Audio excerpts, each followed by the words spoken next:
All right, welcome back, and thank you for joining me at Three of Swords Gaming as we continue our Guild Wars 2 personal story playthrough here in Living World Season 4, Chapter 3. So we got what is, in my opinion, kind of the worst of it over with the instance that we did in our last playthrough session, which is kind of I guess it's the second instance of this chapter where we enter this area here, the Domain of Corna. That whole process pretty painful. I 100% complained about it the entire time, and I think for good reason. I think it's the gameplay is absolutely atrocious, but it's done now, and we're ready to continue forward in our hunt for Joko. So what that's going to involve for us right now is kind of some. We're going to run some errands. We're going to help out our allies in this region. So what Zaim is about to tell us is that we're going to need to come down here and help the Corsairs. We're going to need to come up here and help the folks in this village. We're going to come over here and get to know the Hecate a little bit, which is some of the frog folks that are over here. And that's going to involve us coming up in here where it's kind of the tunnel of AFK farmers. We'll head over there in a little bit. So I think that's what Zaim is fixing to tell us is all that stuff. Spear Marshal, report. My son's spears are all deployed. We do have a few concerns, Commander. A Corsair ship crash-landed to the south, beyond the barriers. Survivors are largely human, and the enemy's pressing in. I'll handle it. Also, a scout reported trouble at a farm north of here. Scarab eggs. And another scout saw a Hylic tribe getting harassed by Awakened. They might make for new allies. If we're adding to the to-do list, Goric claims he has something that is quote-unquote the biggest thing since the invention of the wheel to show you. Understood. Keep up the good work. So is Canuck in this barrel?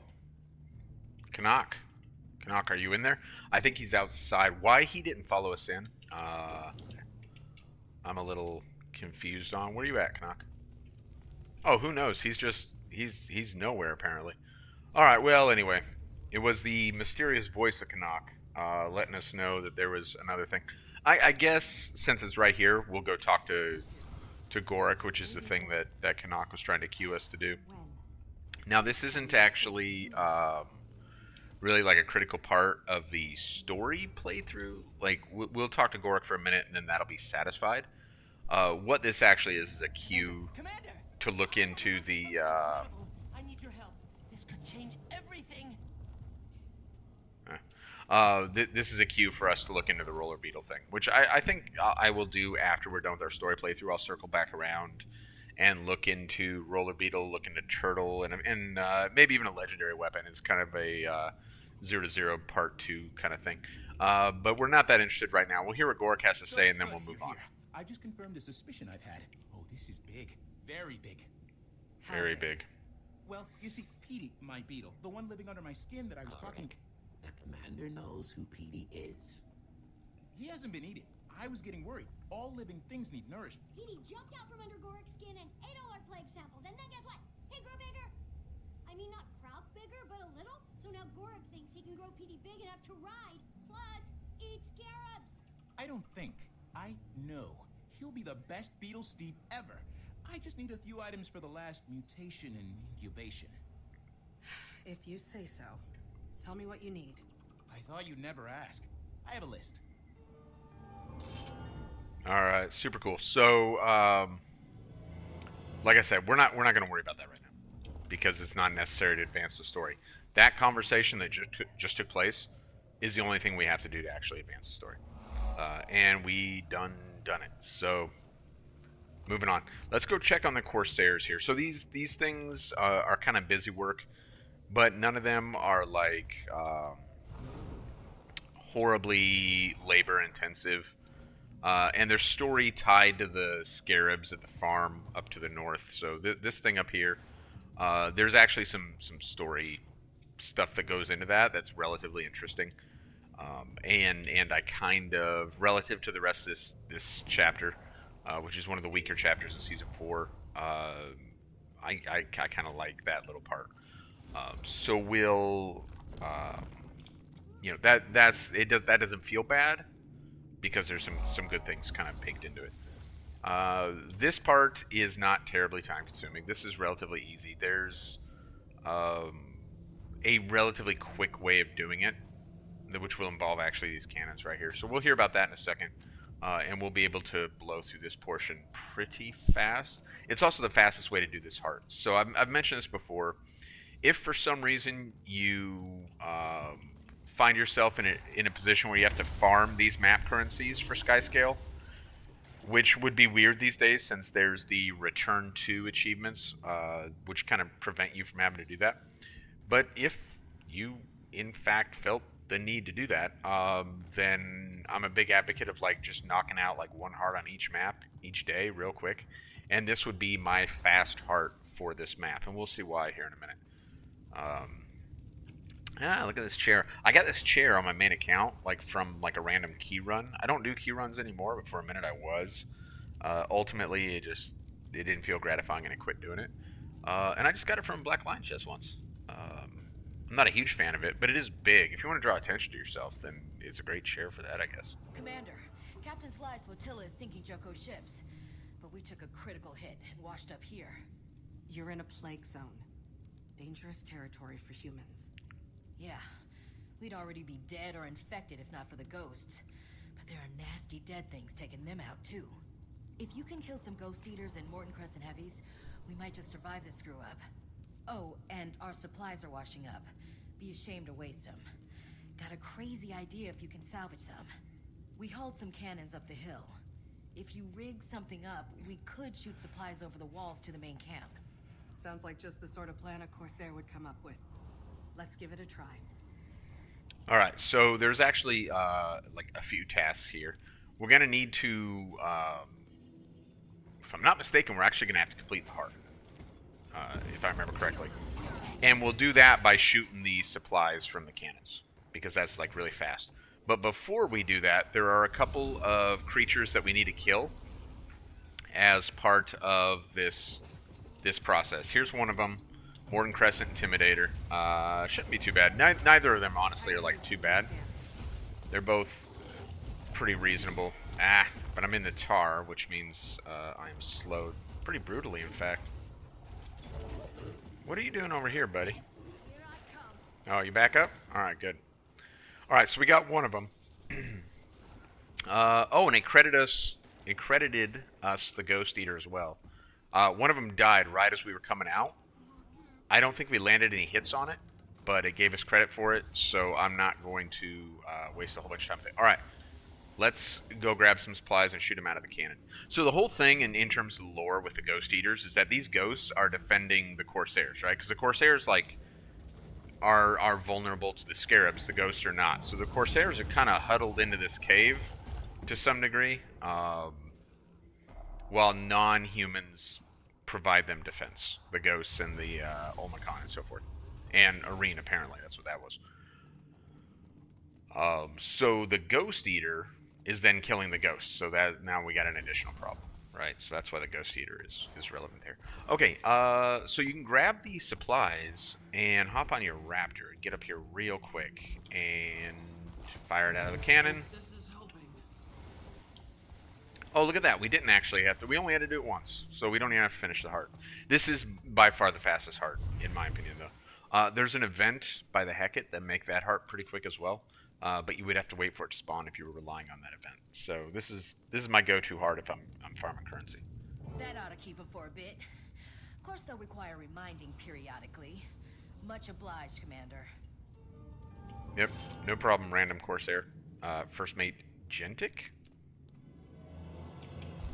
I'm here for you. This is what I do. I help first mates.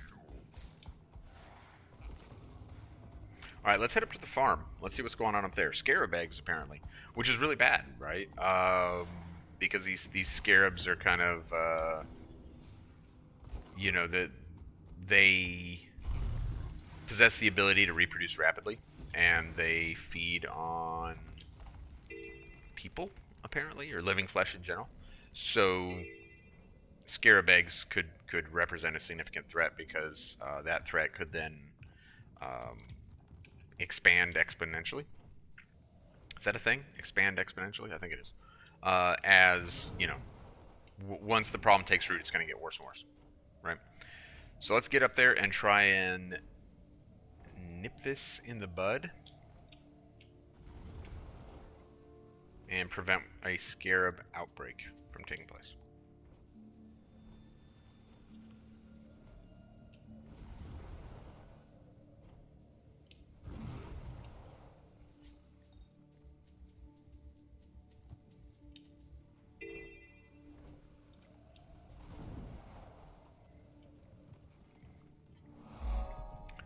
Season 4 has a couple of great farmable spots specifically for plants.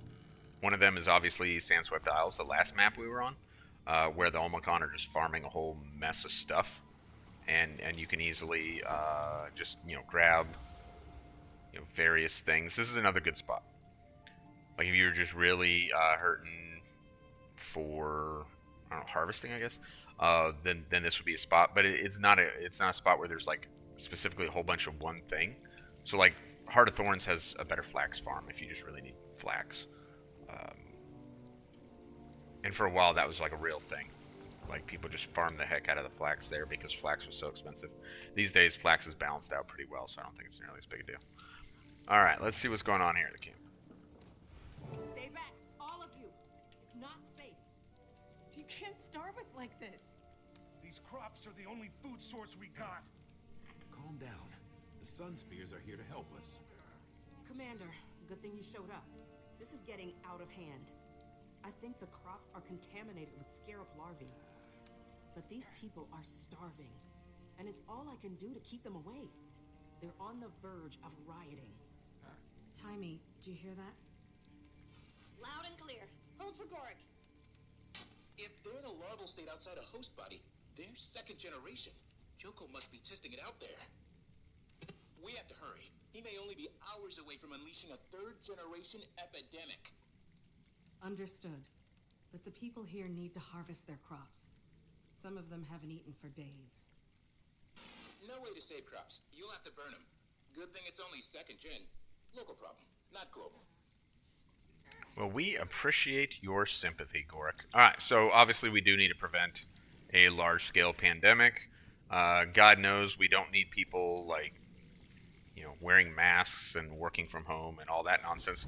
So, let's come down here and burn the crops that need to be burnt. Now, there is an achievement, which I think we already have, so I'm not too worried about it, for only burning the crops that need to be burnt. And it's actually really easy. You get the torch from the campfire there, and you just kind of advance one at a time until you see that. That's how you know which crops you need to burn. So, if you're like way into the story, like doing like an immersive playthrough, where you're like kind of RPing it a little bit, or a lot bit, whatever your thing is, then and you want to preserve the crops for the poor people here, and you like that's something that's going to weigh on your conscience, then by all means, you can come through and only destroy the crops that need to be destroyed. If on the other hand you are one of those people who just relishes the idea of literally burning all the crops, you can do that too. There is nothing stopping you from burning every one of these. There is a tiny little weird part of me that does try to preserve the crops. I don't know why, because I generally don't play like at a super immersive level. Like I don't identify with my player character, which is pretty obvious.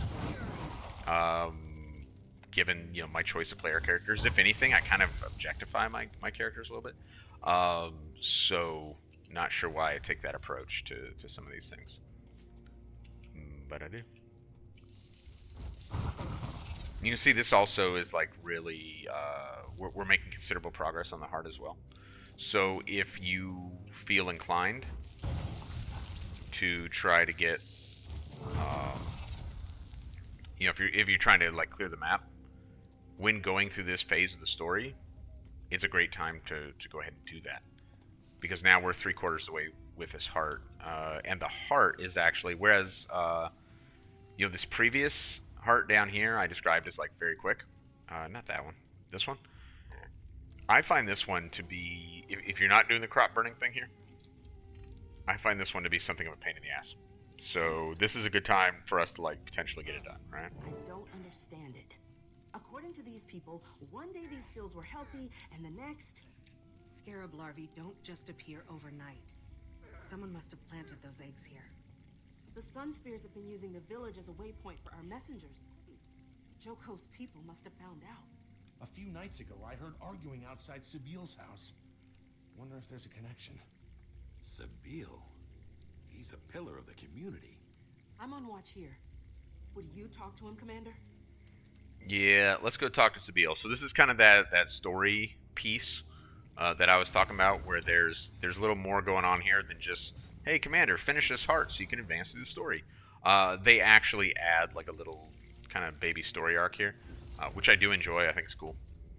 So let's check it out. Sabil, what is going on? We heard there were some shenanigans afoot the other night. Can you tell us anything about that? Please, don't come any closer. My wife isn't well. She needs to rest. Sorry to hear that. I heard you had an argument with someone just before the Scarabs came. Everything all right? It was Dr. Tassin.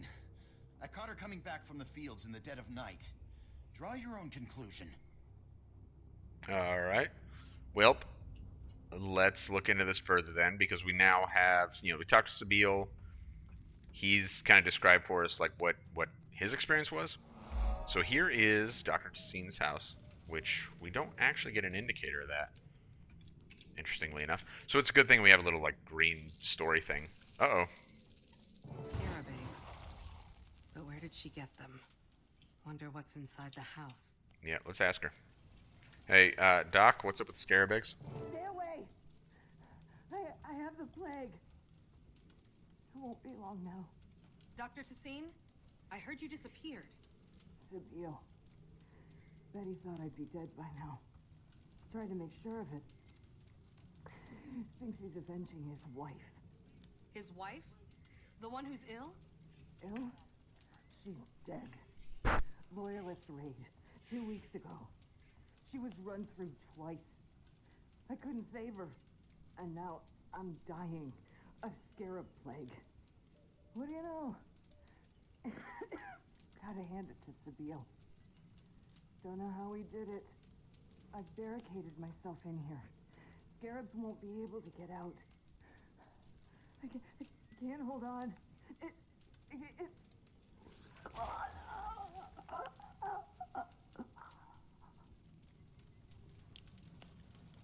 Yeah, I like this a lot, and I'll tell you why. Because, yeah, it's just this tiny little, like, baby story arc that they embedded within the overall story of this map.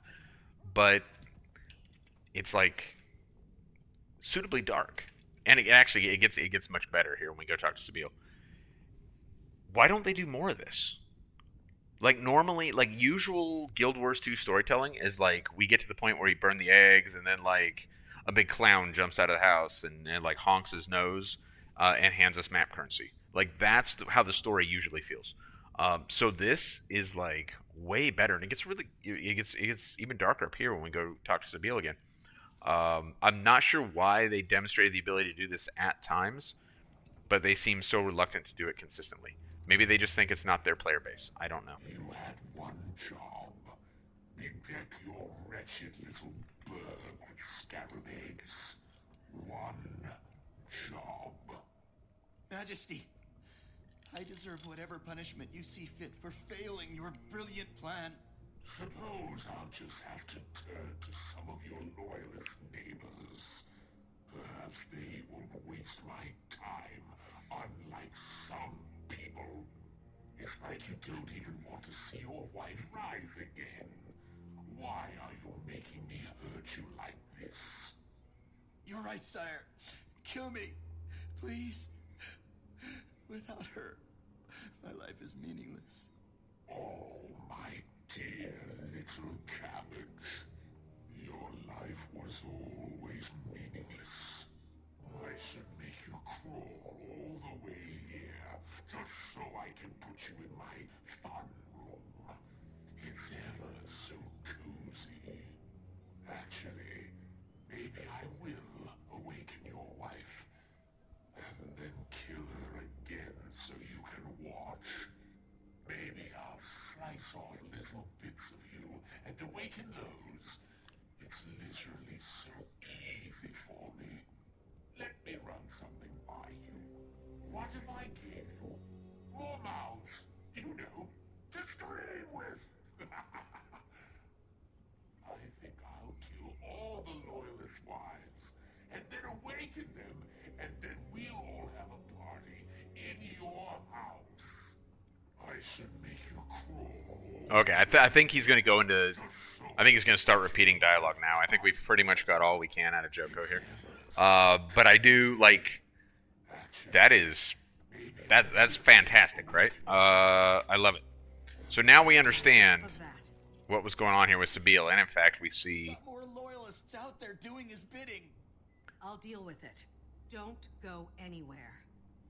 The Sun Spears will decide what to do with you. Where would I go? Yeah, that's good. And look at this, like, you know, their dead wife here and stuff. This is good. Let's see what's on the letter here. All right, so whoever made contact with him on behalf of Joko, that's the letter that they sent him there. So, poor Sabine, but at least now we know what happened, and we can kind of bring some closure to this whole thing. With the, we got to go actually kill the other loyalist. I forgot about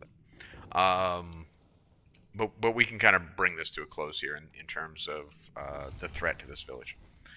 Just as soon as we kill these other loyalists. So let's head over there and take care of that.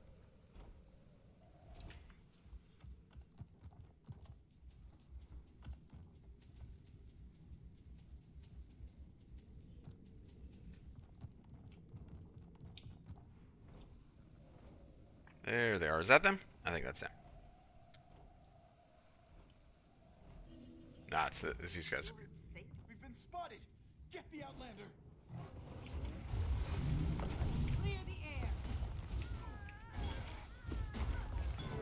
All right, problem solved. The world is now a safer place, or something.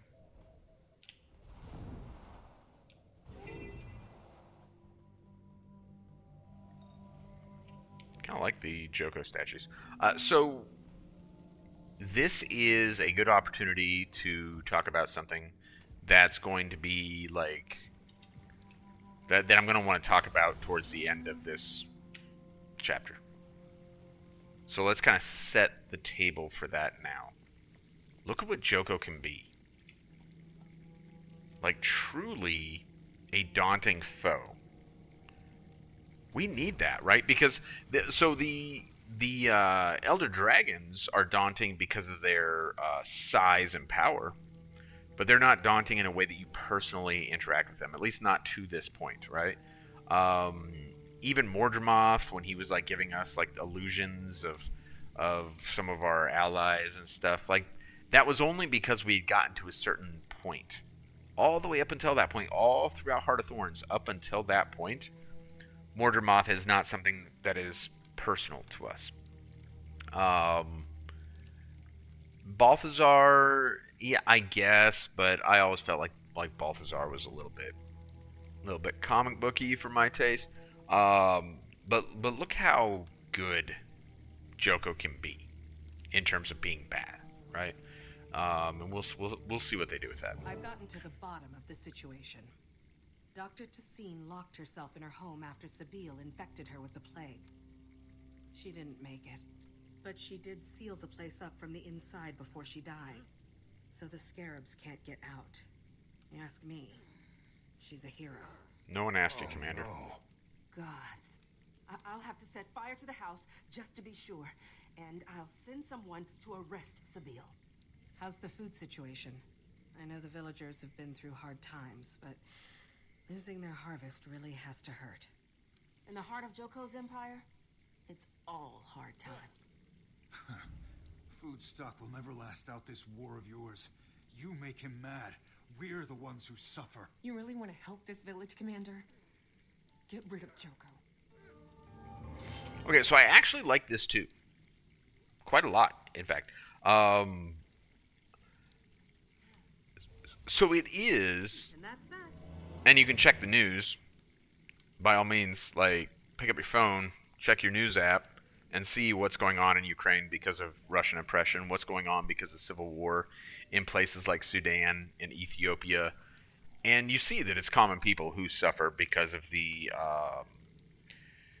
because of the ambitions and the power hunger and the greed of a handful of people. And definitely, I saw this a lot in Afghanistan. Your average Afghan doesn't necessarily have strong political opinions because that's not a luxury they have. Their focus was on survival on a day-to-day basis. And that's reflected here, and it's reflected quite well. Why would these individual people care about the big picture, the philosophical questions of what Joko represents, or what's going on with the gods and the elder dragons and all this nonsense that the commander's been engaged in? When villager here and that one and that, they can't eat. So that is their sole focus right now. And I really I like that that's reflected here.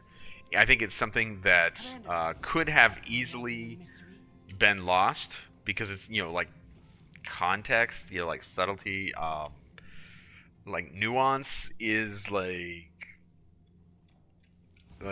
don't ask Arenanet to do that. Just appreciate it when they do actually achieve it. And here they achieve it. Such a rarity and something that we can enjoy in what is ultimately a very weak chapter of the Living World. Absolutely is. This is not one of their better maps. The meta event is not bad. It's pretty straightforward. It doesn't take a long time. It's pretty rewarding. So you can say positive things about the meta event. I do wish that it was like on some kind of timer. It's not.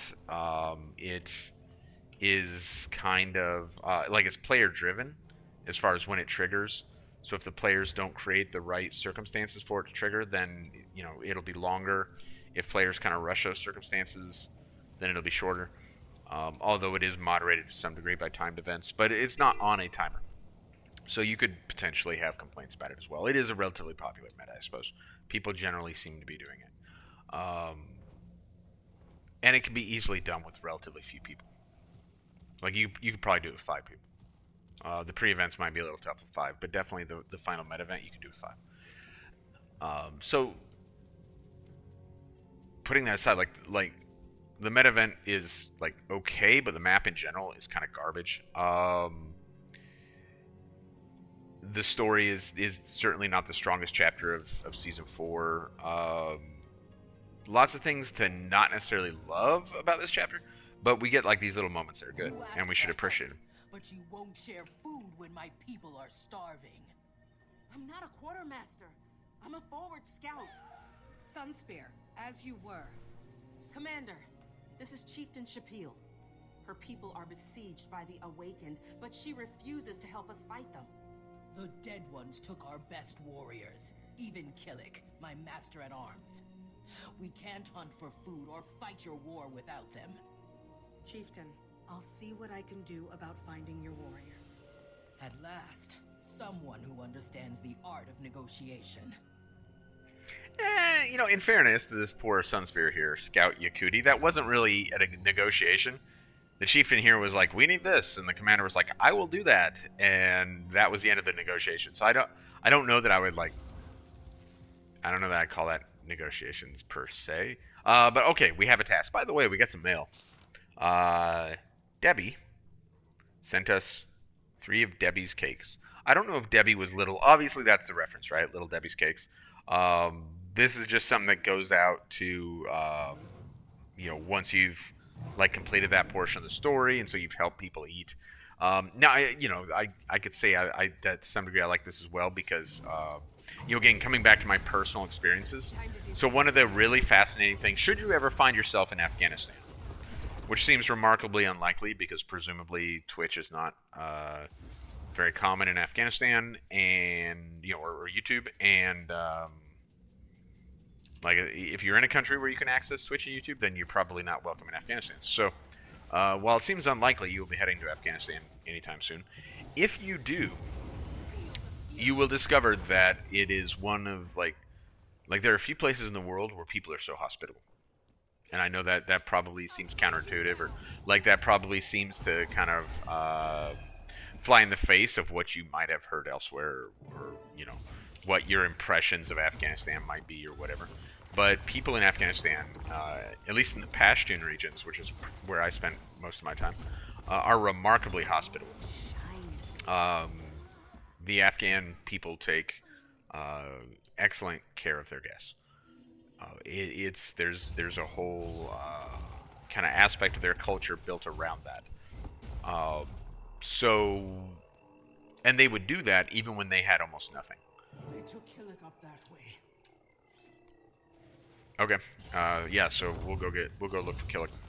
Time to do some real damage. And when this guy says up that way, when Nahu says up that way, he means the top of the stairs. Should we let all these guys go though? Like, yeah, just like not burning their crops, I kind of feel an obligation to do this. Are we actually advancing the heart? Just a tiny bit, we are. But yeah, Afghanistan. So you'd go into a village where they had almost nothing, and you'd go into that village, with weapons and with your military equipment on, and you'd roll up in tactical vehicles. Like, that's not necessarily a hospitable thing, right? That probably can be kind of off-putting for people. It would be off-putting if someone from another country came to my village and rolled up in with guns and tactical vehicles and wanted to chit-chat. And yet people would come out and they would share things with us.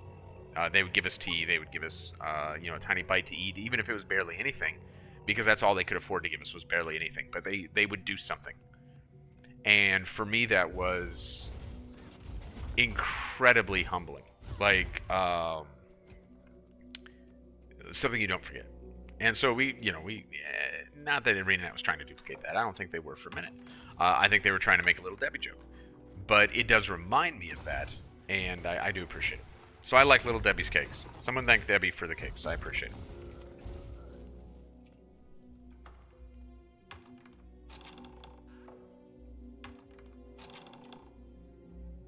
Alright. Are we actually we're gonna complete that heart without necessarily meaning to, just because I took the time to kill a whole bunch of these in quest. So I guess the AFK farmers must complete this heart like every single day, right? Because of where they camp their tunes. Like, is that part of their equation, I wonder? Sorry I didn't get here in time to stop this. Alright, so we burnt Killick's corpse because we couldn't recover him alive, so I guess that's the respectful thing to do or whatever. Let's get out of here. Let's go let the chieftain know that Killick is dead. These are the same people as yesterday? They're not. Not the same people as yesterday. Different lowlifes.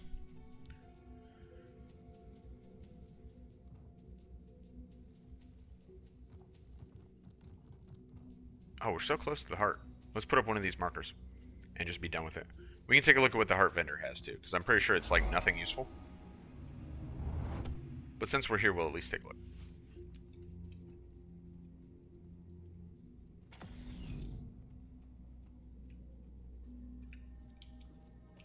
You've brought our hunters and warriors home to us, Commander. I promise, Joko will pay for what was done to your master at arms. Your cause is just. I pledge my finest to your war. The least I can do. I'll dispatch them to meet Tribune Ritlock on the front lines. Excellent. Let's all remember we're in this together. Alright, nice. So now we got allies on our side.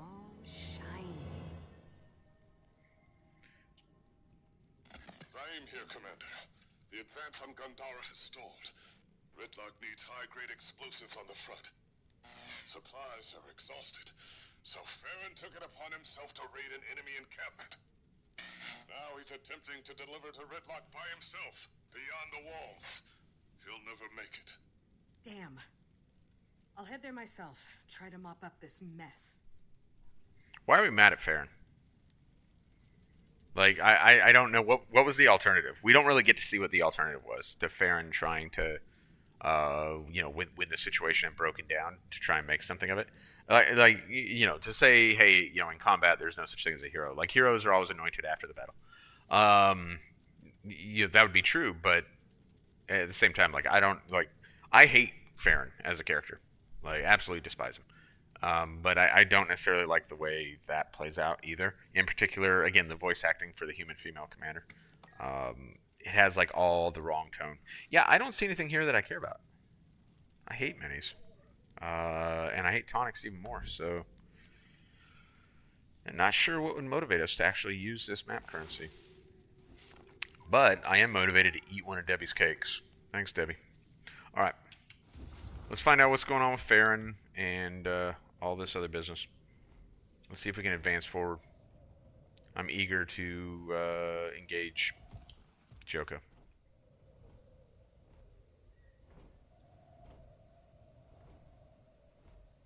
So you see these crystals? I don't know if I mentioned this last time. These crystals give like a power boost to the roller beetle. So like this huge, long, upward slope, like it kind of functions like a giant ramp on your roller beetle. If you hit that with speed and then hit the crystal and kind of shoot up here. This map was 100% like the terrain of this map was absolutely designed to highlight the roller beetle. That's why there's huge like dead spots in this map where it feels like nothing useful is happening at all. Like basically the entire northern 1/2, at best 1/3, probably closer to 1/2 of the map, it's just there to play with roller beetle. That's all it is.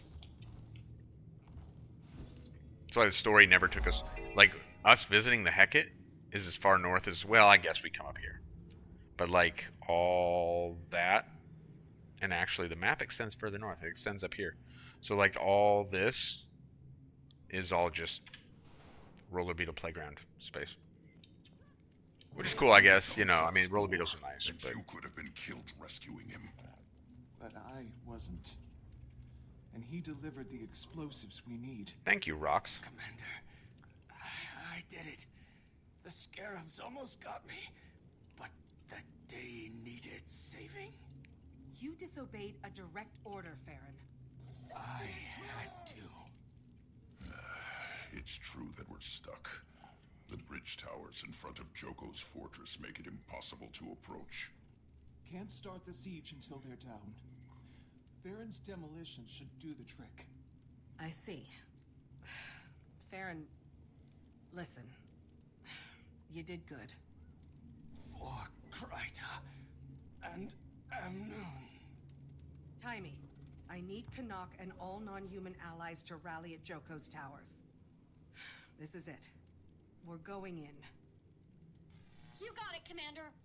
Get Farron patched up into safety. Ritlock, hold the line here. I'll lead the charge. We'll keep the Awakened off your back. Guaranteed. Alright, we'll talk to the queens here in just a second, then we'll get ready to head in and battle Joko. Unfortunately, that's what we're prepared to do now. We went from establish camp to get some allies to go fight Joko immediately, like all in like what is ultimately a span of a couple hours gameplay, right?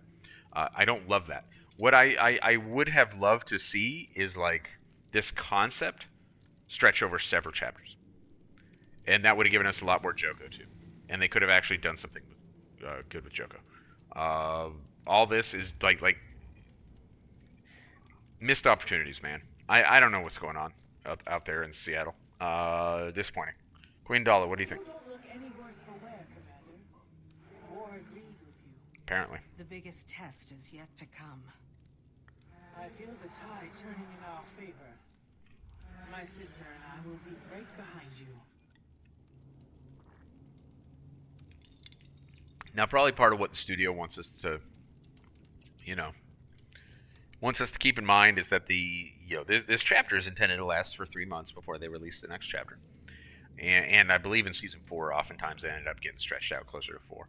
I don't recall specifically what it was between this chapter and the next, but let's say 3 to 4 months. And so one might say, well, everything that we've done here in this chapter takes place over the course of that period of time. So this is 3 to 4 months of hard work or whatever, which would still be kind of a lightning campaign in terms of warfare. But there's just big chunks of there are a lot of things that could have been done. If you want to portray a battle like this, then there's definitely room to do that. There are a lot of other things they could have included and just didn't, various things that I'm not going to go into it, but yeah, there's a lot more. Our army doesn't tire, but Joko's ghost eaters have taken a toll. We fight to draw them away, then strike where they are not. Our survivors are ready for the final push. On your command. Form up when you see the towers come down. I have a genuine question. What happens to the ghosts when they die? They're already dead. They're ghosts. Do they just cease to, like... And, is that, like, super disappointing to them? Are, like, Queen Nala and Queen Dala over here, like, super scared of not being ghosts anymore and simply ceasing to exist? Like, after thousands of years of being ghosts, maybe they kind of... Like, maybe they kind of warm up to the idea? I don't know. Apparently not. Ghost Eaters, big problem, I guess. Alright. Interesting instance, this one. A new place to explore. Can't wait. I think there's a potential for me to complain. I'm going to try and limit my complaining, though, on this instance. Let's limit the complaining to one particular part. Sneak the explosives past their front line. Thinks he's back in the shining blade. Why? Make it all the way to the gate alone.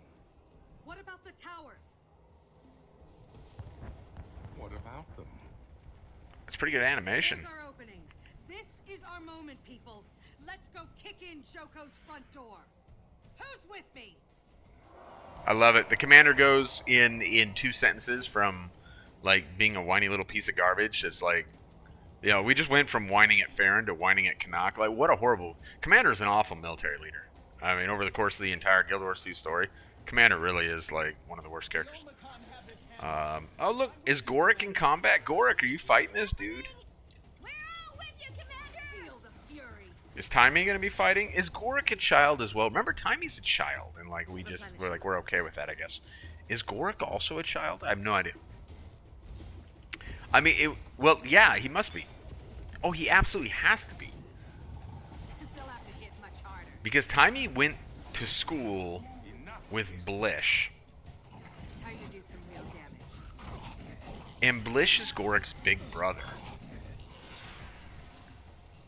Are we assuming Timey's an adult now? Has enough time passed that Timey's an adult? I don't know. For me, that's like kind of a tough sell. But maybe. So it was something a lot of players did appreciate, that Timey's model did change from like season 1 to season 2, season 3, season 4 to where she is larger and like has a different appearance. So you can see that she's like a very different little Asura than she was going back to that stuff. I do appreciate that. I don't know that. I mean, how old was she when we started? I don't know. Is she, if she was 15 when we started, I guess maybe she's an adult now. In Asura years, do Asuras age like dogs? I have no idea. Our awakened friends are scattered. I suggest we get in there before they manage to pull themselves together.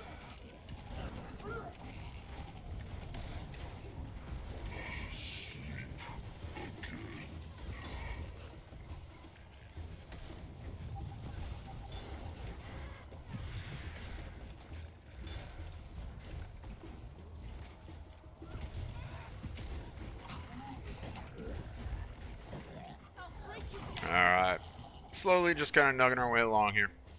There's the gates we need to get through, which was enabled by those towers being destroyed. But the towers aren't there at all anymore. Oh. One of them was right there. One of them was right there.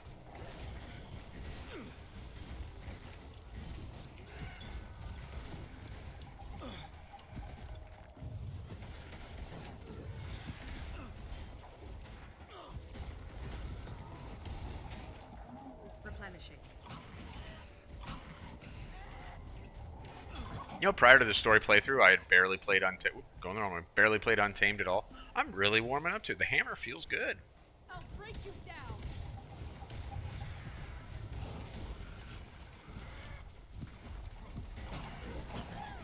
There's actually a lot of things from End of Dragons that I hadn't done until just recently.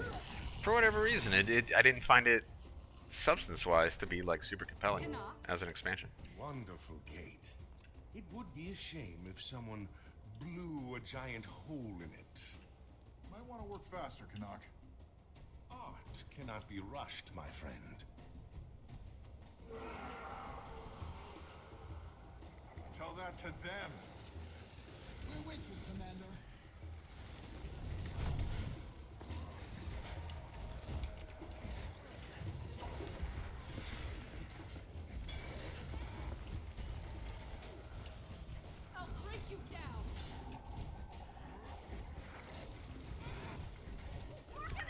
How convenient for us that only some of these enemies attack, you know, like at a time. Like, imagine if they'd all attacked at once. It'd be way harder. Hurts, doesn't it? Replenishing.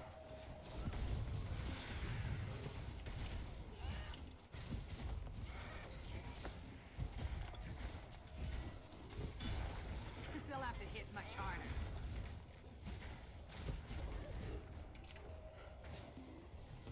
Feel the fury. Big bad ugly's inbound. Tanakh, today would be good.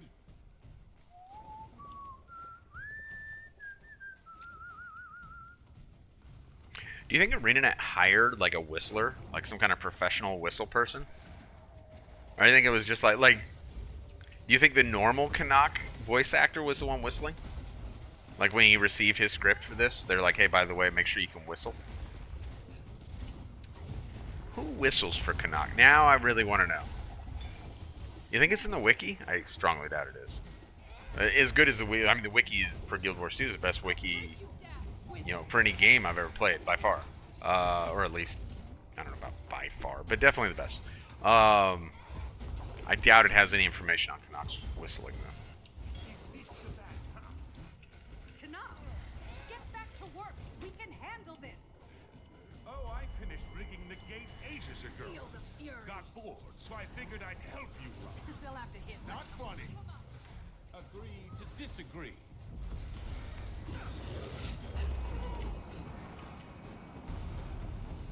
We heal as one.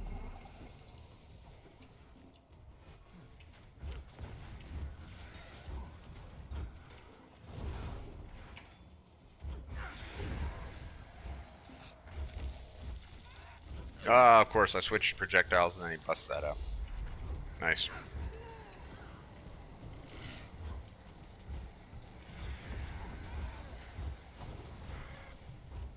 Might go back to the hammer.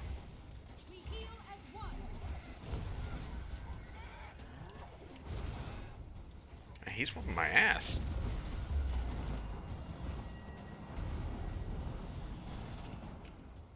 Should we use a bone on him? Let's hit him with a bone. Maybe that's the trick we were missing. We haven't boned him yet. There you go, buddy. We heal as one. They'll have to hit much harder. Wither.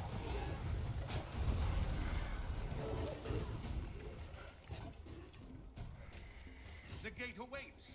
Commander, do the Just blow the damn gate, Canuck. Aw, why are we so impatient?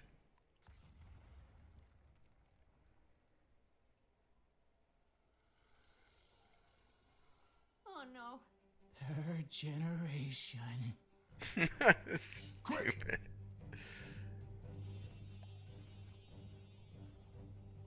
Can't get in that way now. Force fields won't hold forever.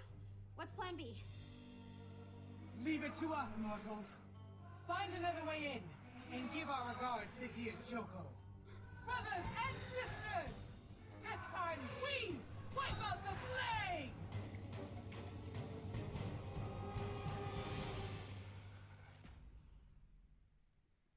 We can't stay here. I can dig that. The way to sawdust. Oh, what's up, Bram? Where'd you go, buddy?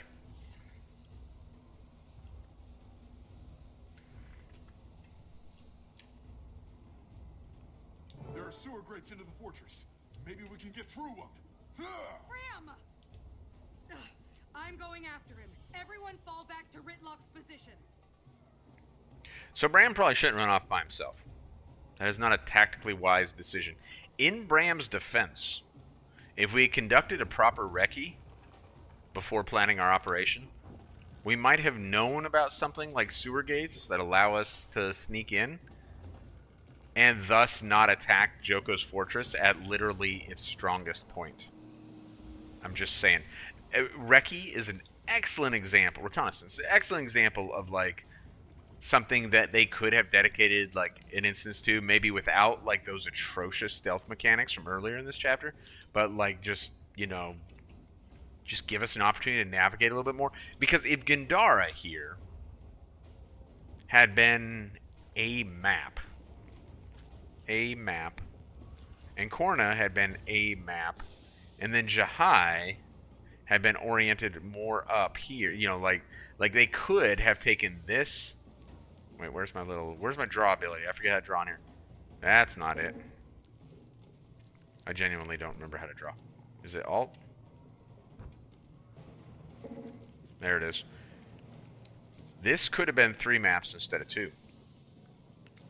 And then you could have used the area north of Gandara for planning, assembling the forces, conducting reconnaissance, you're like penetrating, all that's, and thus we get at least one more chapter out of this. Was not meant to be.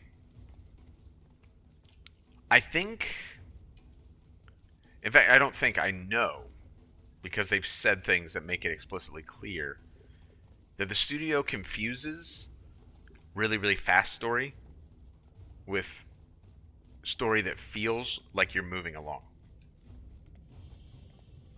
They don't have to be the same thing. I felt like Heart of Thorn, when you're not leveling up masteries to get to the next phase of the story, which I get the first time through Heart of Thorns, brand new player might get frustrated with that. It was much worse actually at launch than it is now.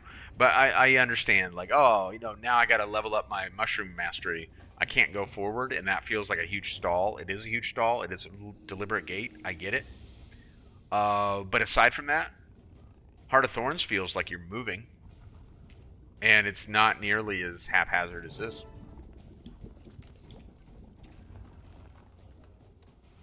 Bram. That was reckless, Bram. It was reckless. And? And let's go find Joko. Is the commander like... Can't die.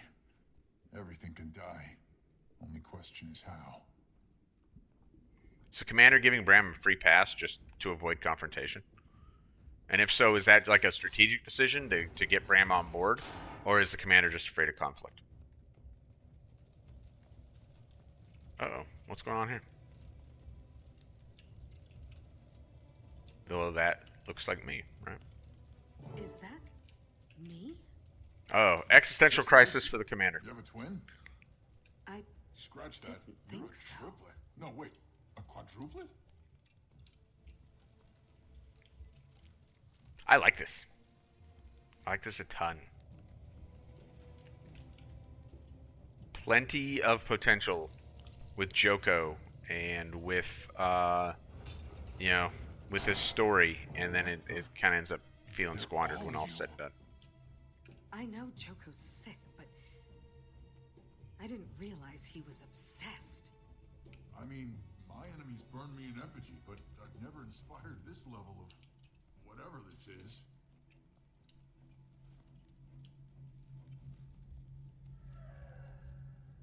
All right. So we got, you know, this. A whole bunch of bodies that look like us and have been tortured to death. And then, you know, I mean, and then this, like, that's a lot of blood. Like, that's several people's worth of blood. Like, this person, you know, I'm not going to beat the studio up for that, because this is fantastic regardless. We don't get enough of this. Again, we got some of that earlier, like the story with Sabine. We got some dark stuff going on here. You know what this is? This is when you're, like, entrapped in, like, this boiling tar, and they, like, shut you in there. Your head pokes out right here. Because they're not trying to drown you. They're just trying to make you suffer. What sort of mind comes up with crazy stuff like this? Then we got the rack over here. The rack is a classic, right? I thought there was like one more torture device in here that was very clearly. Oh, I think it's this. Yeah. I don't know how that one works exactly though. Obviously that is part of the problem. I assume you're suspended above it. I wonder how. Anyway, yeah, not good things. Oh, do we have more over here? Oh yeah, so this one I'm familiar with. So you essentially, I mean, like, this is like really ugly that they included it in the game, and then but can't, like, you know, tell a story that's too terribly dark. Like, you know, can't just let Timey die of her disease, but will include torture devices like this in the game. So these weights are attached to, like, legs, and then a person straddles this, and the weights slowly pull them down against this edge here. This is not a sharp edge where it's just going to like whoop cut you in half. It's a pretty slow process. Bram, this is pretty awful. Oh, did I actually have to like examine this thing? I did. Where did he get more of you? Does he have his own blighting tree? Well, that's a stupid idea, Bram. Commander, take a look at this. What do we got? Ring of some kind. An ancient skill signet. I didn't think anyone used these anymore. So I do kind of have the question of like, why is this just randomly laying here? Like what? Did Joko deliberately leave that there? Does he like want, are we getting pulled into like his little trap and that's, what he wants to do? And if that's the case, then I guess I'm fine with it. Or was this like left here by one of Joko's torturers who like is supposed to wear it in order to navigate? Because we're going to see. It's all an illusion. The signet ring dispels it. Oh, thank the spirits. They're just regular dead people. I mean, you know what I mean. No one deserves this. Just regular dead people. All right. So maybe it was left there by some sort of crony of Joko's, because now we can manipulate this when we use the ring.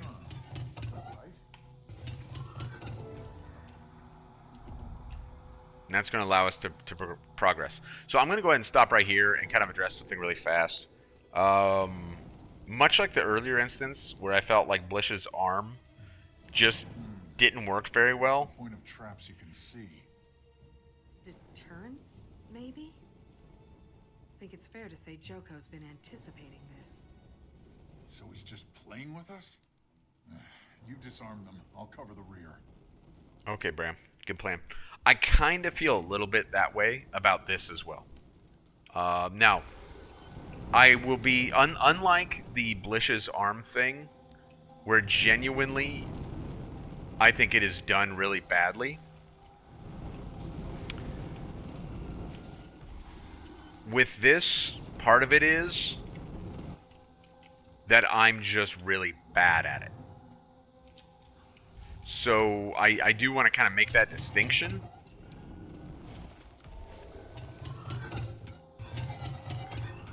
And thus my frustration is probably going to be lessened while I'm complaining about, the signet ring trap portions of this instance versus the Blish's arm thing, because whereas that is like genuinely bad design, this is, in my opinion, moderately bad design. It's like they didn't QA/QC it. It's not even bad design. It just doesn't feel like they QA/QC'd it. Sometimes things don't work the way, like, you would intuitively think. I'm insulted. I invite you to the biggest battle the world has ever seen. And you show up with one idiot Norn. I feel like you're not even trying. Left my entourage on your doorstep. Oh, I know. They'll be my entourage soon enough. I hope you feel at home. I spent so much time preparing for you. Nice to have a reason to break out the crystal. Enough waiting. Joko's bored. Let's pick up the pace. I'm with the Lich. Enough screwing around. Can't wait to get my hands around his bony neck. Alright. Let's do it then, Bram. I'm with you. Hey. Don't leave me behind. I'm coming. Wait. I don't trust an empty hallway. Oh, yeah, I forgot.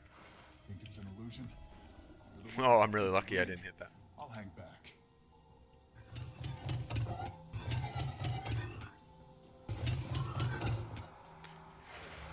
So there are, like, achievements associated with, like, not triggering... avoid every laser trap in the Moon Fortress. I'm telling you right now, I don't try to hit laser traps. Like, my goal, my desire would be to not hit any of them, but we're going to hit them. It's just the way it is. Just accept it.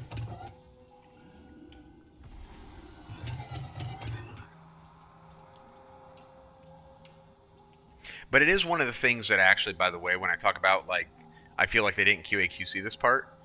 So we now understand, like what we need to do here is very clear. right? We see when the lasers like kind of go away and stuff. But then one of these times we're gonna walk towards where it appears the lasers are turned off, and it's just gonna turn back on as we walk through there, and it's gonna mess us up. Like that doesn't feel good, right? And as this gets harder and harder as we go forward, more and more of that kind of stuff happens. So I mean, don't get me wrong. Like I'm sure there are no shortage of folks who have got that achievement. I think highly of them. Like good on them.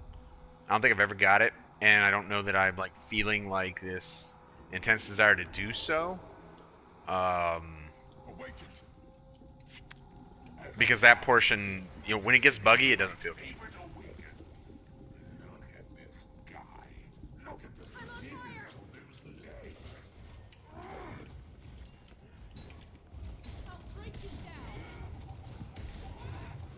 If Joko would be silly just a little bit less.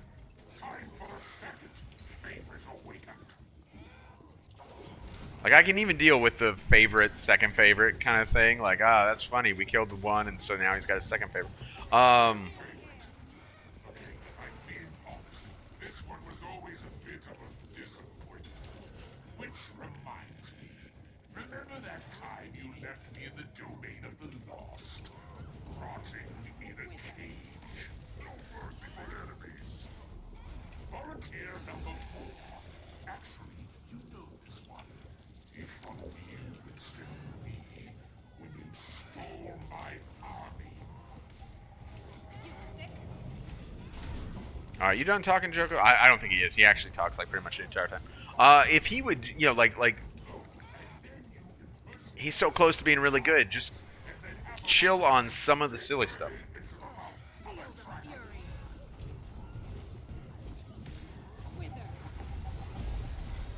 You know, you haven't even thanked me for the entertainment I've provided.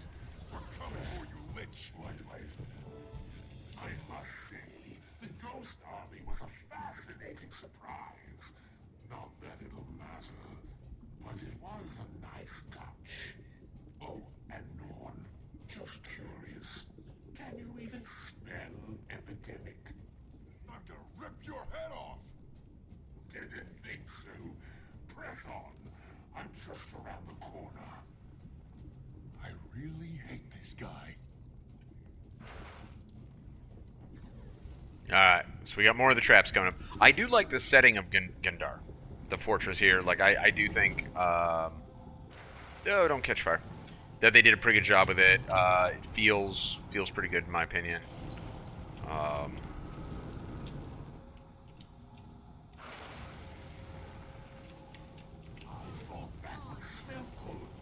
You know, like I was small or something. That's actually revolting. Oh.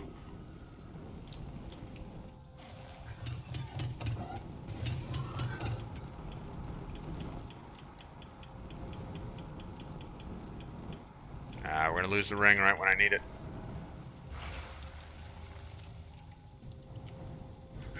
There we go.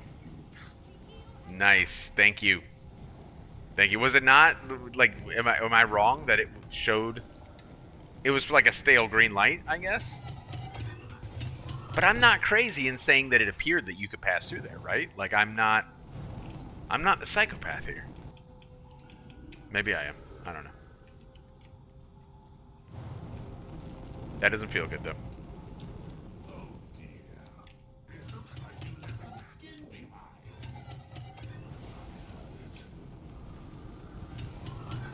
All right, done. There is another achievement for like listening to all of his taunts, listen to all of Joko's taunts as you pass through there. I don't know if that would require you to repeatedly like hit the traps, or if you just have to hang out in there a while. Not sure. That's another one that I'm not sure I've ever done. No, I think I did on my main. I just don't remember it particularly well. It's not something that like I think much about, I guess.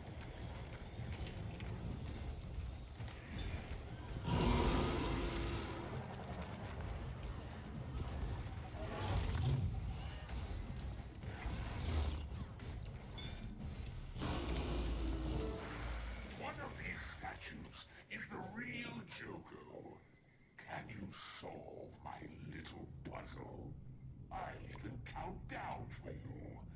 30, 29, 28, 15, 14. This is taking too long. 5, 4, 3, 2, 1. You lose. Oh, for Joker's sake, I was kidding. Why did the "I was kidding" come so soon after the "you lose" laughter? It's too bad.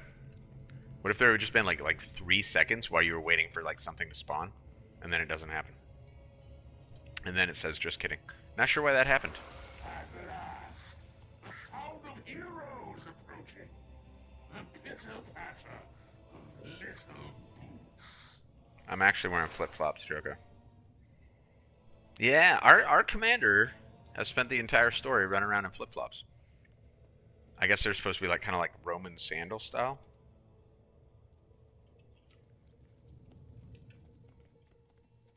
He should be here somewhere.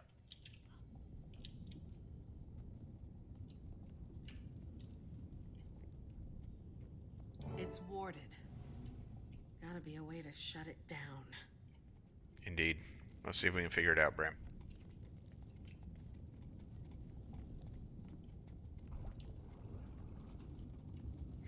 Panels look wrong. Maybe try to rearrange them? You think, Betty? Put that one there. I'm the one with the ring, dude. Is that right?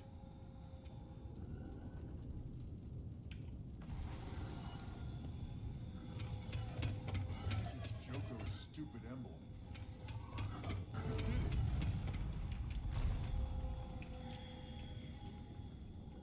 So we meet again, charlatan.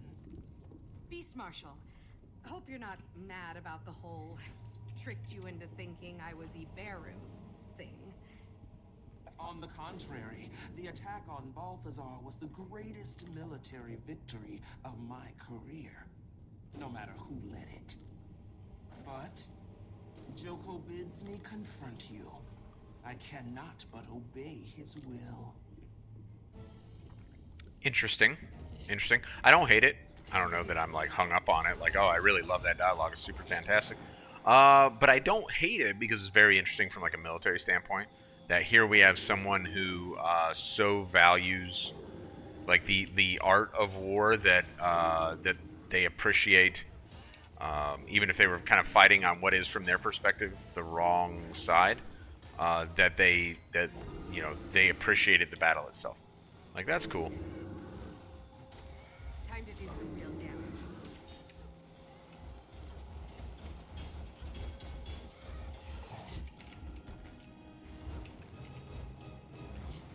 I always forget about these lasers when I'm doing this part.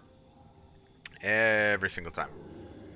Because the ring will wear out, and then I'll be focusing on, like, you know, Beast Marshal Aranco over here, and forget that, you know, there's laser beams.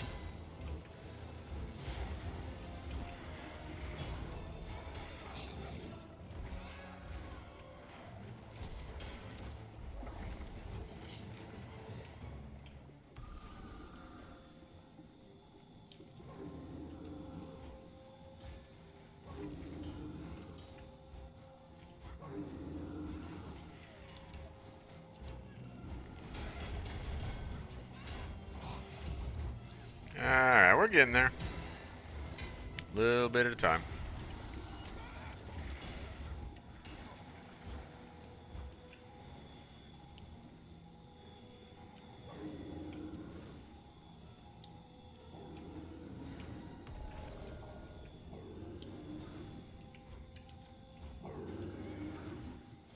Why did that not hit her? Horrible. There we go. Feel the fury.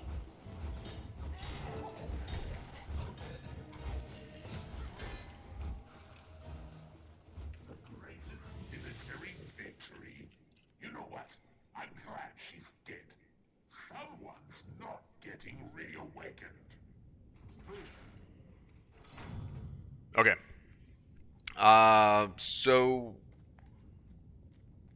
I like Joko. I like what he could have been. Like, there's a lot to like here. There's gonna be some stuff that I don't like here soon, and one of them's gonna happen here. One of them's the end, but one of them's gonna happen here in just a second. Don't love this. I think it's kind of silly.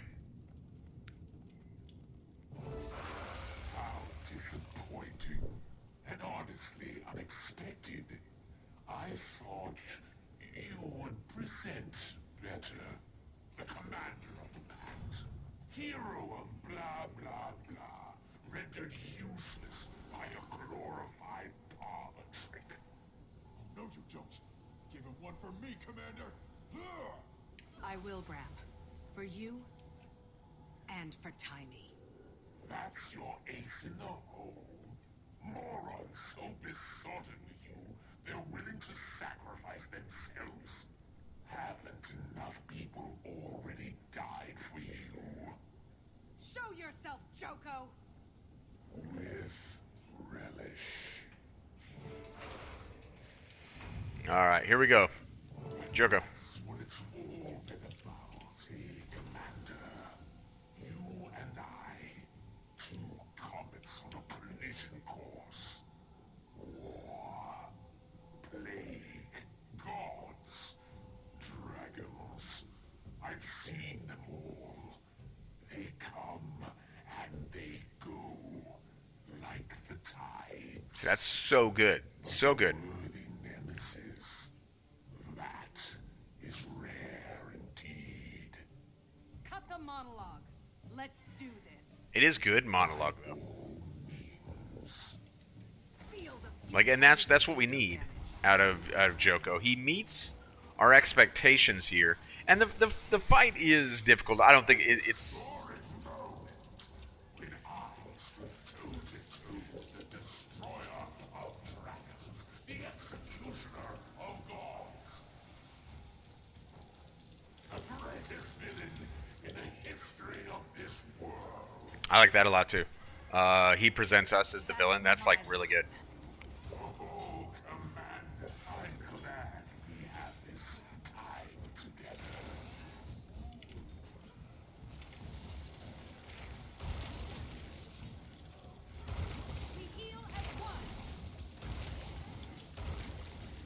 Admit it, the Norn is never this fun. A question. Do you love pain as I do? Live this long and sensations lose their savor. One yearns desperately for something that can cut through the ennui. Pain is always piquant. But 'tis better to give than to receive, no? Makes one feel alive. Well, you know what I mean.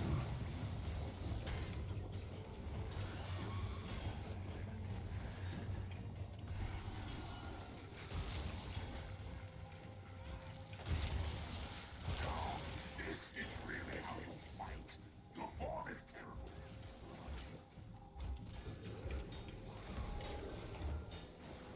Where's the bird?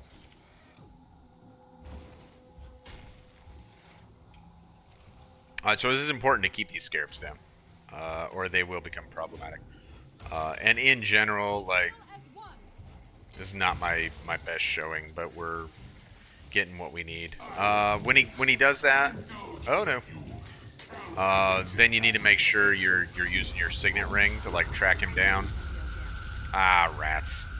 I hope yours is more than that. Perhaps it is.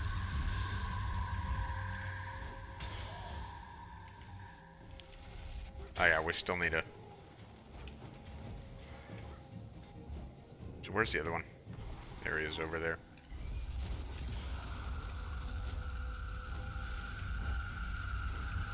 Why did my pet not do what they were supposed to do? Letting me down, pet.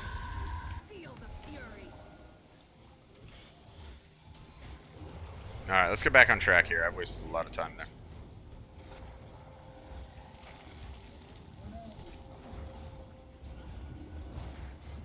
Oh, look. Your Norns. Is he crying? I really hope he is, kind of. Who traces you? I mean, really, you won't not. Why persevere? It's folly. Everyone knows I can be killed.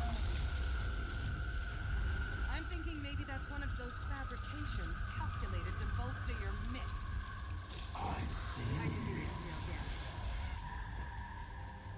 So we will get an opportunity to like further examine that question here in a minute.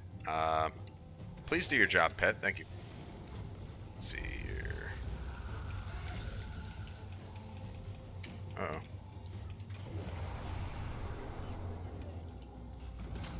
Alright.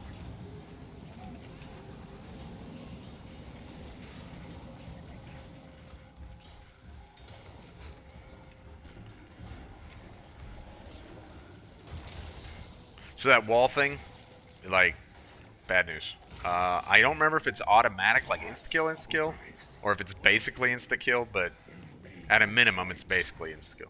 Let's talk about this.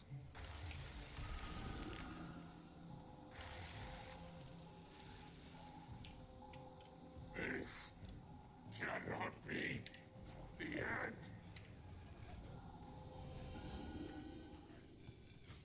Feel the fury. I think you killed him. I mean, I think you really killed him. Appearances can be deceiving, but All right. So we're going to get.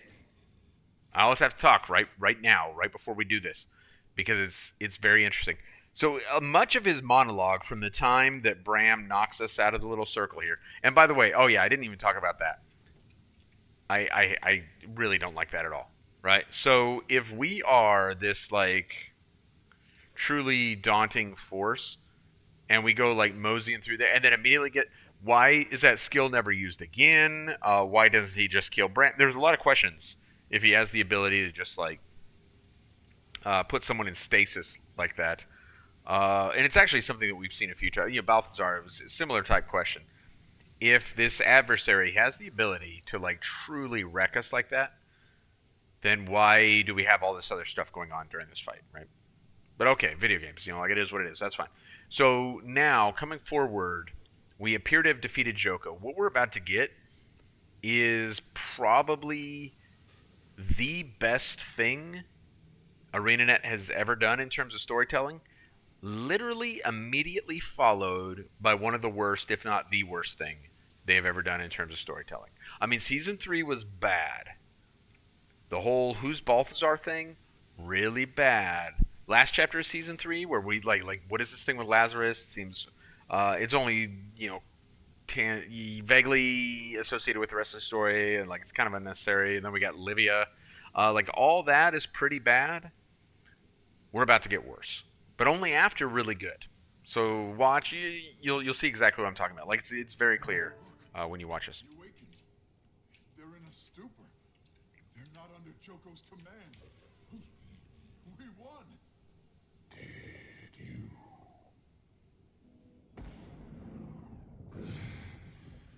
The rumors of my immortality are drastically understated.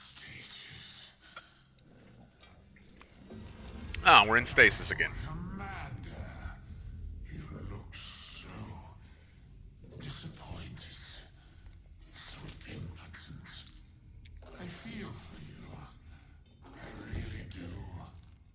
But let's be honest. You knew in your heart. Fear not. The world will not forget you. The scars you've gouged into it spell out your name for all to see. I confess I was happy to take credit for your victories.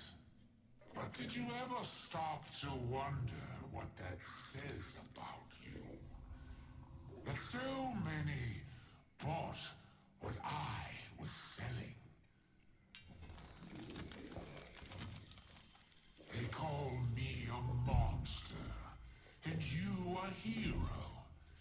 The world expects Palawa Joko to dare to throw reality into chaos.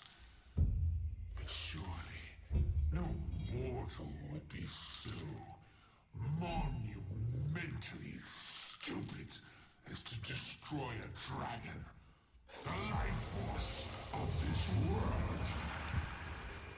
Let alone two, and a god to boot.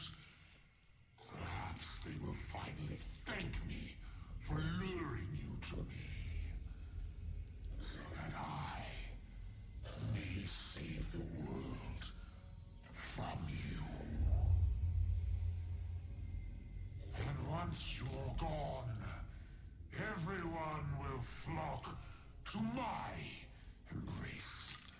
They will all love me, Palawa Ignatius.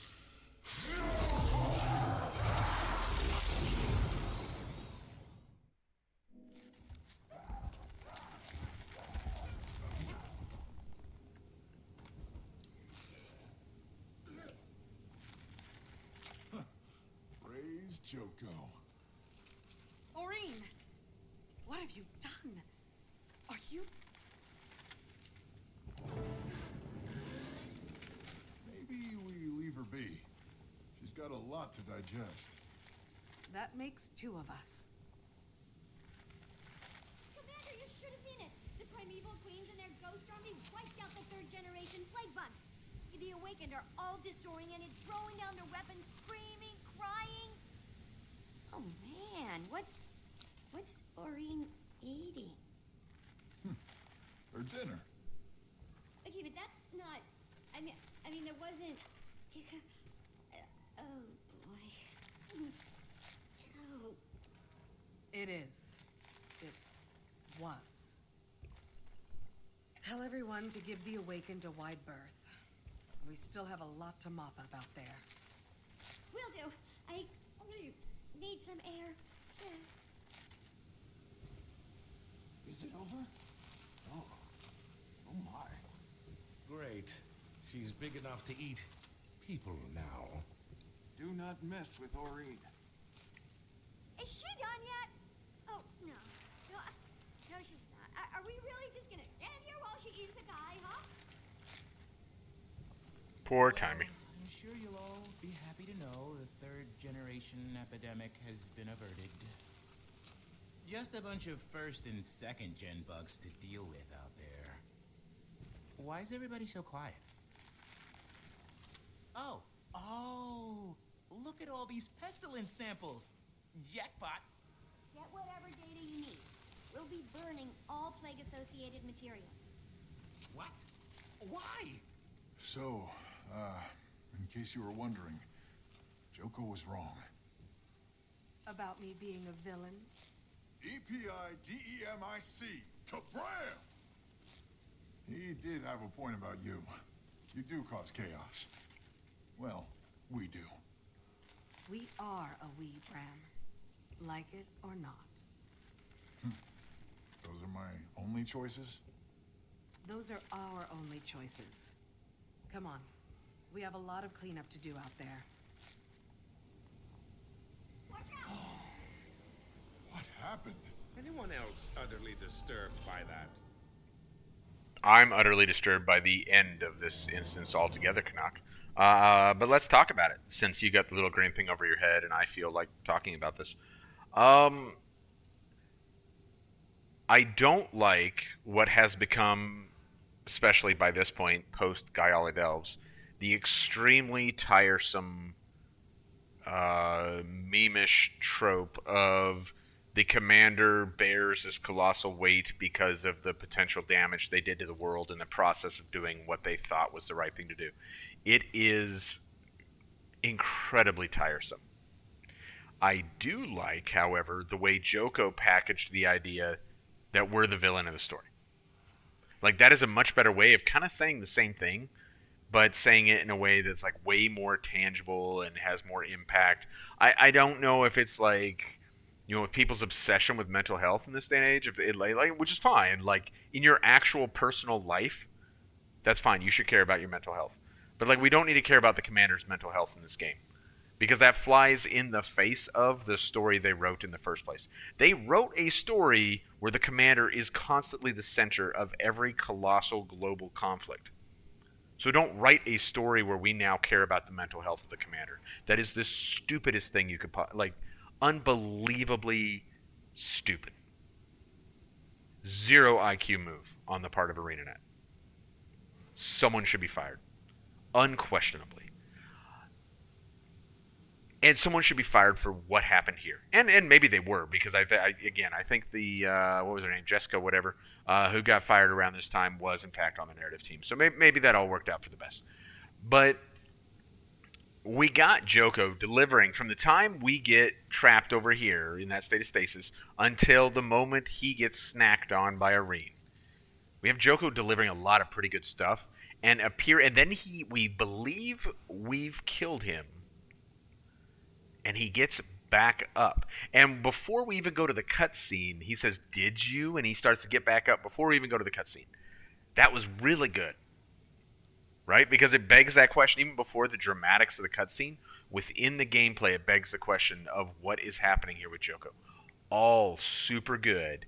And then out of nowhere, the ultimate MacGuffiness nonsense, intense desire just to advance the plot line at the expense of anything that is good in the world of storytelling. Arene swoops down out of nowhere and gobbles him up. Palawa Joko predates, as far as I know, like almost everything we know about Guild Wars 2. He dates back to time immemorial in the world of Guild Wars 2, and meets his end getting snacked on by our pet dragon. Does a massive disservice to him as a character in terms of lore, him as a character in terms of adversary within the story, to our efforts to defeat him. Like, why did we go through all this trouble? Why not 2 full chapters ago, way back when we were, before we even went to Sandswept Isles, when we were poking around down here in Domain of Viston, why didn't Arene just eat him? Why did we go through all this trouble? Because of bad, really bad storytelling. That's why. That's the only explanation for it. I probably literally could talk about this for like 15 minutes, but I don't know. It'd be a waste of time. Maybe the worst thing they've ever done. And they're going to try to make it make sense later. A few chapters from now, we're going to be saying to ourselves, "Oh, really glad that Arene ate Palawa Joko." And it's going to be garbage.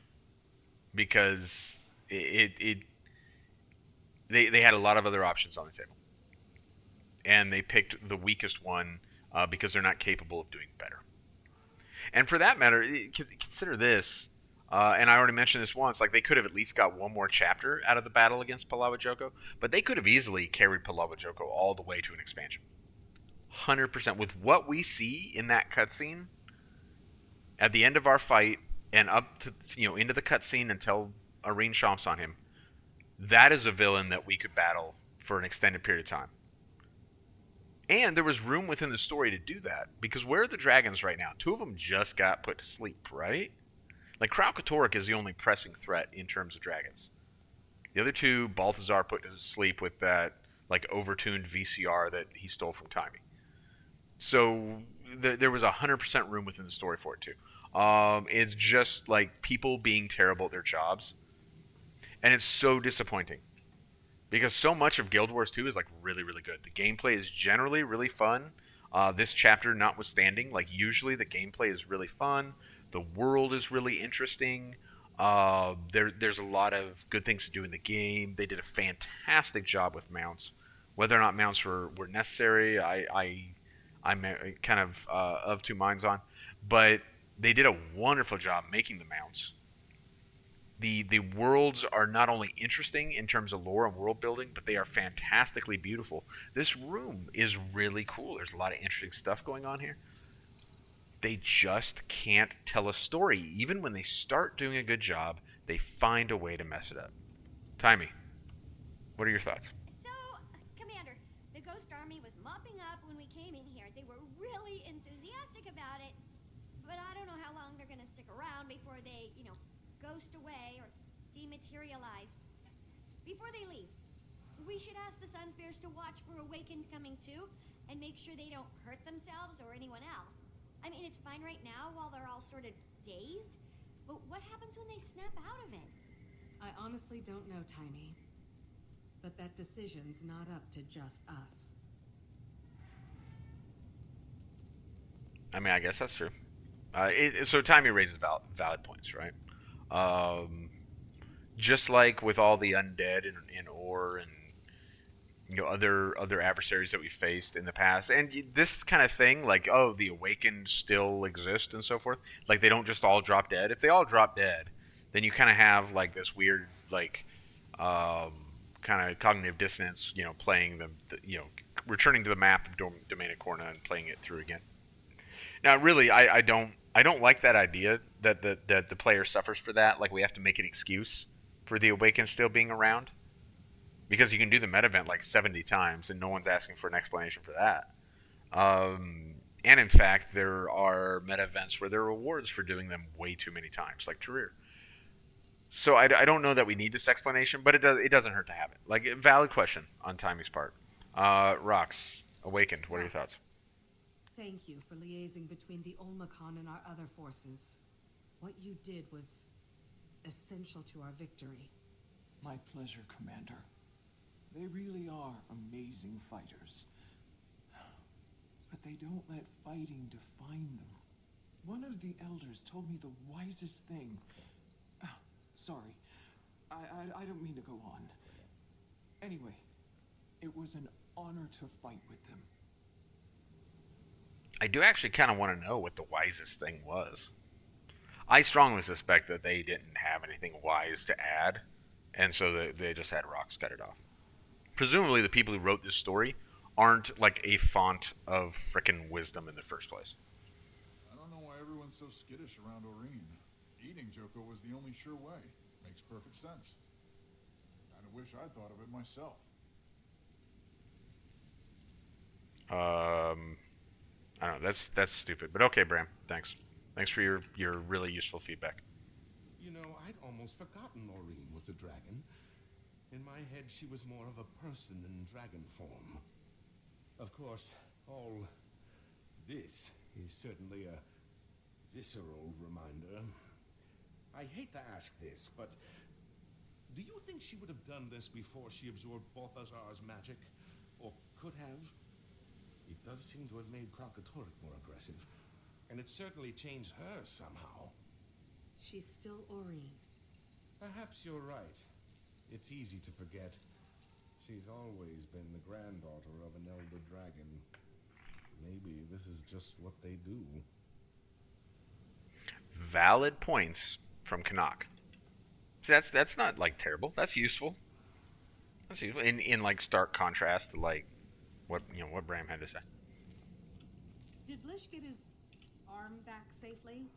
Where is he anyway? Yes, his arm is fine. He's back keeping an eye on the rift. He's not sure now that he should have done it. Says maybe Timey's right. Maybe. And we shouldn't go around ripping holes in the fabric of space-time. On the other hand, you can't make science without breaking a few pieces of the temporo-spatial continuum. Speaking of which, there's so much here to study. Yeah, I don't think the commander's in a place to judge you, Gorik. So if you guys want to tear holes in space-time, go bananas. Do we want to like have anything to say to Arena? It looks like she's done eating. I don't see anything left. Is this bone what's left of Palawa Joko? Should we hit Arena with it? Pick up after yourself.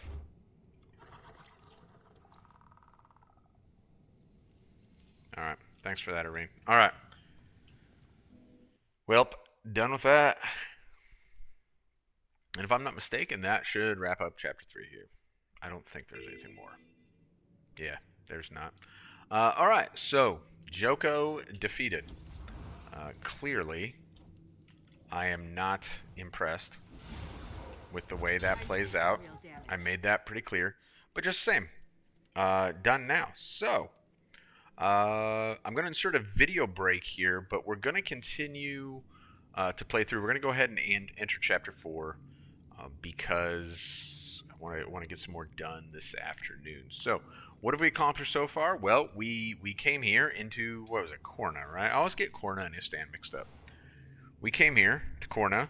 We prepared a military campaign against Joko. We successfully executed a military campaign against Joko. And then we snuck in through the sewer, navigated a few traps, and killed Joko. Except that we didn't. We were defeated by Joko, practically speaking. He held us in stasis, and then Bram knocked us out of it, and then we fought a battle, and we thought we were going to win, and then it turns out that we just can't kill Joko. We, the commander, cannot do that. He put us right back in stasis, clearly demonstrating that the power was never really in our hands. But then conveniently, Arene swoops out of nowhere and chomps him up. So as we move forward, we're going to hit Chapter 4, now that Joko's dead because he done got chomped up, and kind of return our focus to Kralkatorrik. Yes, so that's where we'll pick it up in the next video. Thank you.